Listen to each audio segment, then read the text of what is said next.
ഇനി എനിക്ക് ധൈര്യമായി സജസ്റ്റ് ചെയ്യാം. നേത്ര സംരക്ഷണത്തിന് നമ്മുടെ അഹല്യ.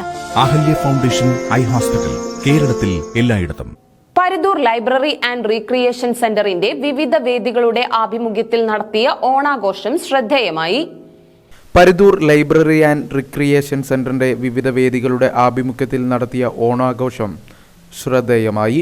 ബാലവേദി കുട്ടികളുടെ നേതൃത്വത്തിൽ വർണ്ണാഭമായ പൂക്കളം ശ്രദ്ധേയമായിരുന്നു. വിളംബര ഘോഷയാത്രയോടെയാണ് ആഘോഷ പരിപാടികൾക്ക് തുടക്കം കുറിച്ചത്. കസേരക്കളിയിലൂടെ taluk library council secretary T Sathyanathan ഓണാഘോഷ പരിപാടി ഉദ്ഘാടനം ചെയ്തു. വൈസ് പ്രസിഡന്റ് എൻ മോഹൻദാസ് അധ്യക്ഷനായി. ബാലയുവജന വനിതാവേദി പ്രവർത്തകരും ചടങ്ങിൽ സംബന്ധിച്ചു. സിംഗിൾ ഡാൻസ്, ഗ്രൂപ്പ് ഡാൻസ്, ഗാനാലാപനം, സുന്ദരിക്ക് പൊട്ടുചാർത്തൽ തുടങ്ങിയ കളികളിലെല്ലാം വിവിധ വേദികളിലെ ആളുകൾ പങ്കെടുത്തു. സെക്രട്ടറി പി സുധീർ, രക്ഷാധികാരികളായ P K Chellukutty, K C Ali Iqbal, doctor Chandrasekharan, committee അംഗങ്ങളും പരിപാടിക്ക് നേതൃത്വം നൽകി.